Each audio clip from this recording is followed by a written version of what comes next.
റഷ്യയുടെ ഒരു വലിയ എണ്ണ ശുദ്ധീകരണശാലയായ ക്രിഷി റിഫൈനറി പ്ലാന്റ് ഉക്രൈൻ അവരുടെ ഡ്രോൺ ആക്രമണത്തിൽ നശിപ്പിച്ചു. ഇത് നമ്മൾ അറിഞ്ഞതാണ്. എന്നാൽ അതിന് പ്രതികാരം വീട്ടുന്ന രീതിയിൽ റഷ്യ 2 പ്രധാനപ്പെട്ട സംഭവങ്ങൾ ചെയ്തു. രണ്ടും സുമി റീജിയനിലാണ് സംഭവിച്ചത്. സുമി റീജിയനിൽ അങ്ങനെ റഷ്യ എന്താണ് ചെയ്തത്? കൂടാതെ റഷ്യ ഉക്രൈൻ യുദ്ധം അതിൽ സംഭവിച്ച ചില അപ്ഡേറ്റ്സ്, കൂടാതെ റഷ്യ റിവഞ്ച് ചെയ്തതിൽ ഏത് തരത്തിലുള്ള പ്രശ്നങ്ങളാണ് ഉക്രൈന് സംഭവിച്ചത്, എല്ലാം ഈ വീഡിയോയിലൂടെ വിശദമായി അറിയാം.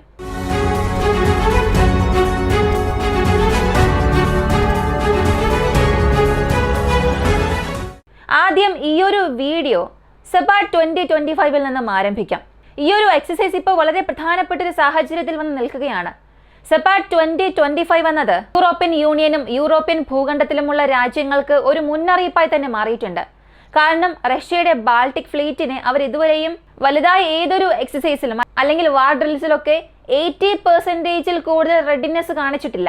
പൊതുവെ ഒരു വാർ ഗെയിം സംഭവിക്കുകയാണ് അല്ലെങ്കിൽ ഇങ്ങനെയുള്ള ഡ്രിൽസ് ഒക്കെ സംഭവിക്കുകയാണെങ്കിൽ ബാറ്റിൽ റെഡിനെസ് അവിടെ പരിശോധിക്കും.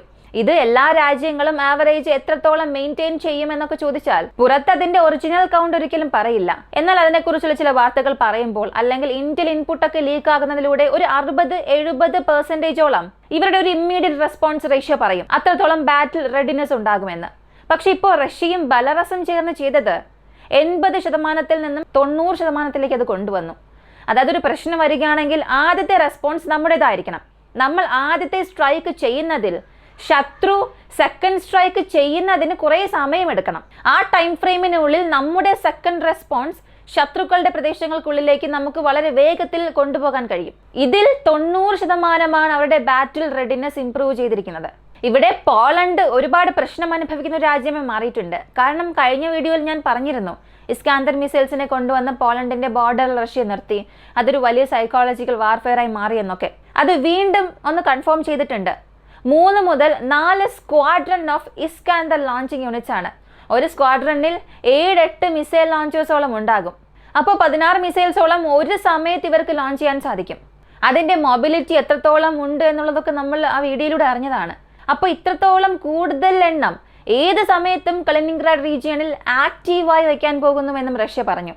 അപ്പോൾ ഇതിനകം ലോഡ് ചെയ്യപ്പെട്ട മിസൈൽസ് റെഡി ടു ഫയർ എന്ന കാറ്റഗറിയിൽ കമാൻഡ് യൂണിറ്റിൽ നിന്ന് വരുന്ന ഒരു ഇൻപുട്ടിന് വേണ്ടി അവിടെ കാത്തിരിക്കാൻ പോവുകയാണ്.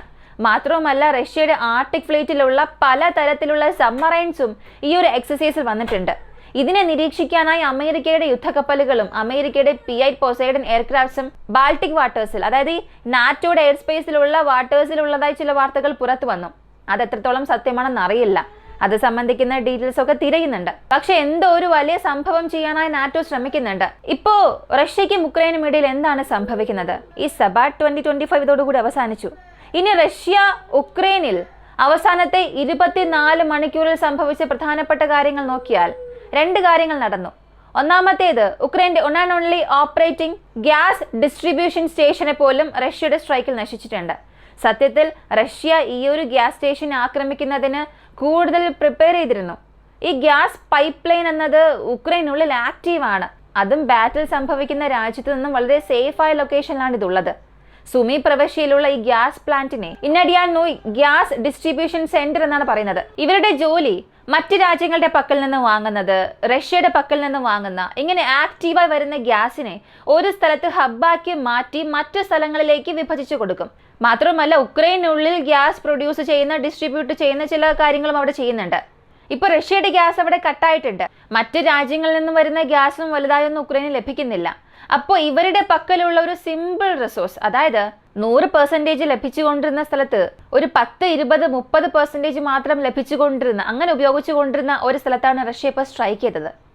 പക്ഷെ ഒരു ഓയിൽ റിഫൈനറി ആക്രമിക്കുന്നതിനും ഒരു ഗ്യാസ് റിഫൈനറി ആക്രമിക്കുന്നതിനും വ്യത്യാസം ഒരുപാടുണ്ട്. കാരണം ഓയിൽ റിഫൈനറിയിൽ നമ്മൾ ചെയ്യുന്ന ഒരു കാര്യം ആ ഒരു സ്ഥലത്തോടു കൂടി അവസാനിക്കും. അതും ആക്രമിക്കുന്നതൊക്കെ സ്റ്റോറേജ് ടാങ്ക്സിനെയാണ്. പക്ഷെ ഒരു ഗ്യാസ് സ്റ്റേഷൻ ആക്രമിക്കുകയാണെങ്കിൽ അതൊരു വലിയ ഡാമേജ് പലയിടങ്ങളിലായി ക്രിയേറ്റ് ചെയ്യും.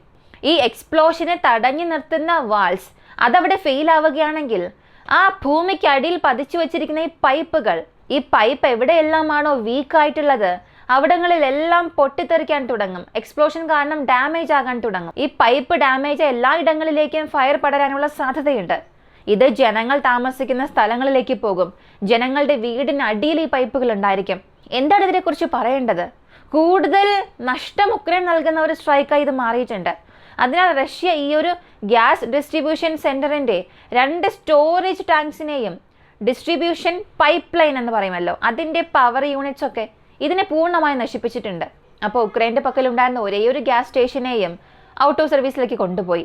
ഇതിനേക്കാൾ മറ്റൊരു കാര്യം ഇനി സുമിയിൽ ചെയ്തിട്ടുണ്ട്. സുമിയുടെ അതിർത്തിയിൽ നിന്നും ചില കിലോമീറ്ററുകൾ മാറി ഒരു സേഫസ്റ്റ് ലൊക്കേഷനിലുള്ള ഒരു യൂണിവേഴ്സിറ്റി ഇത് ക്ലോസ് ചെയ്തിരിക്കുകയാണ്. അതായത് ഇപ്പോഴത്തേക്ക് അത് ആരും ആക്സസ് ചെയ്യാൻ പാടില്ല. ഈ യുദ്ധം ഉണ്ടായതിനു ശേഷം ഇങ്ങനെ ഉക്രൈൻ അത് ക്ലോസ് ചെയ്തിരുന്നു. പക്ഷെ സംഭവം അങ്ങനെ അല്ലായിരുന്നു. ഉക്രൈൻ അത് ഉപയോഗിക്കുന്നുണ്ടായിരുന്നു. അവരുടെ ഒരു ഡ്രോൺസിന് ആവശ്യമായ അസംബ്ലി യൂണിറ്റ് ഉപയോഗിച്ചിരുന്നു. പുറമേ നോക്കുമ്പോൾ മെഡിസിൻ യൂസ് ചെയ്യാൻ വേണ്ടി യുദ്ധകാല സാഹചര്യത്തിൽ അവിടെ ഒരുപാട് ഓക്സിജൻ സപ്ലൈസ് ഇൻക്രീസ് ചെയ്യാനായി അത് പ്രൊഡ്യൂസ് ചെയ്യുകയാണ്. ഉക്രൈൻ സൈന്യത്തിന് ആവശ്യമായ ചില പ്രധാനപ്പെട്ട മെഡിസിൻസ് പ്രൊഡ്യൂസ് ചെയ്യുന്നു എന്ന പേരിൽ പുറത്ത് അങ്ങനെ ഒരു കണക്ക് കാണിച്ചുകൊണ്ട് ഉക്രൈൻ ആവശ്യമായ ഡ്രോൺ അസംബ്ലിയും അവർക്ക് ആവശ്യമായ ചില സ്പേസ് പ്രൊഡ്യൂസ് ചെയ്യുന്ന ഒരു അസംബ്ലി സെന്ററായി ആ ഒരു യൂണിവേഴ്സിറ്റി ഉപയോഗിച്ചിരുന്നു. പക്ഷെ ഇതെങ്ങനെയോ മനസ്സിലാക്കിയ റഷ്യ അവരുടെ പക്കൽ വളരെ എഫിഷ്യന്റ് ആയിട്ടുള്ള 4 ഇസ്കാന്ദർ മിസൈൽസിന് അയച്ച് ആ യൂണിവേഴ്സിറ്റിയിൽ ഒരു ആക്രമണം നടത്തി.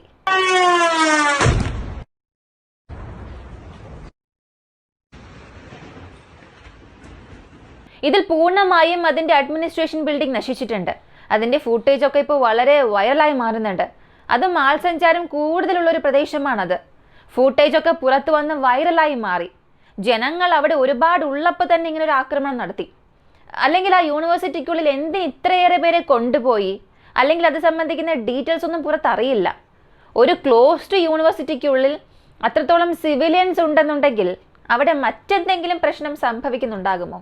ഇങ്ങനെ കൂടുതൽ ജനസഞ്ചാരമുള്ള ഒരു പ്രദേശത്തും ഇങ്ങനെ ഒരു സ്ട്രൈക്ക് ചെയ്തിട്ടുണ്ട് റഷ്യ. ഇതിന്റെ കാഷ്വാലിറ്റീസ് ലോസ്, വെപ്പൺസ് ലോസ് സംഭവിച്ചു എന്ന റിപ്പോർട്ടൊന്നും ലഭിച്ചിട്ടില്ല. ശരി, റഷ്യ മാത്രമാണ് ഉക്രൈനെ ആക്രമിച്ചത്?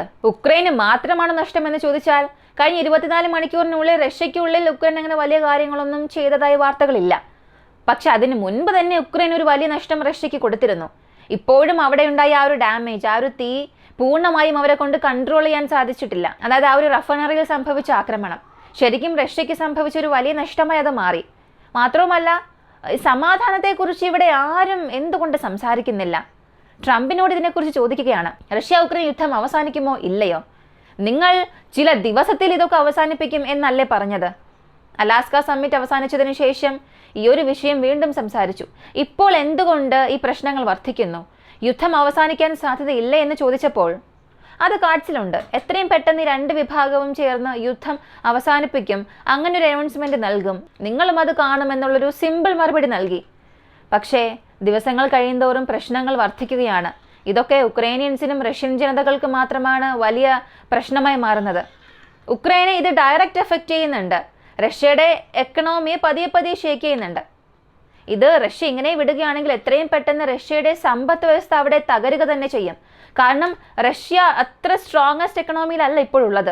ഇപ്പോൾ അവർ വാർ എക്കണോമിയിലാണ് റണ്ണാക്കുന്നത്. ഇതൊരു വലിയ ഗ്രോത്ത് പോലെ പുറത്ത് കാണിക്കും. പക്ഷെ പ്രോപ്പറായി കാൽക്കുലേറ്റ് ചെയ്ത് ഈ റിസ്ക് ഒക്കെ മനസ്സിലാക്കാതിരുന്നാൽ, ഇത് തന്നെ കണ്ടിന്യൂ ചെയ്യുകയാണെങ്കിൽ ഒരു വലിയ നഷ്ടം അല്ലെങ്കിൽ ഒരു വലിയ ചരിവ് തന്നെ റഷ്യൻ സമ്പദ് വ്യവസ്ഥയിൽ ഉണ്ടാകും. ഇത് റഷ്യയ്ക്ക് നന്നായി അറിയാം. അതുകൊണ്ടാണ് ചില കോംപ്രമൈസസ് ചെയ്താലും പ്രശ്നമില്ല എന്ന് കരുതി വെസ്റ്റുമായി അവർ നോർമലൈസേഷന് മുന്നിലേക്ക് വന്നത്. അമേരിക്കയുടെ സപ്പോർട്ട് ഉണ്ടെങ്കിൽ വളരെ എളുപ്പത്തിൽ റഷ്യയെ കൊണ്ട് ഒരു മാനുഫാക്ചറിംഗ് ഹബ്ബായി മാറാൻ കഴിയും. അതുപോലെ അവരുടെ ട്രേഡ്സും തിരികെ കൊണ്ടുവരാൻ കഴിയും. അപ്പോൾ ഈ ഒരു സ്ട്രാറ്റജി അടിസ്ഥാനമാക്കിയാണ് അലാസ്ക സമ്മിറ്റ് നടന്നത്.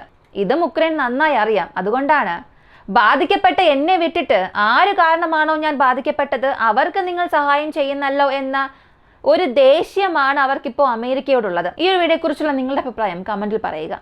കൂടുതൽ അപ്ഡേറ്റ്സിനായി വോയിസ് ഓഫ് വിക്കി എന്ന നമ്മുടെ ഈ ചാനൽ സബ്സ്ക്രൈബ് ചെയ്യുക. മറ്റൊരു വീഡിയോയുമായി വീണ്ടും കാണാം.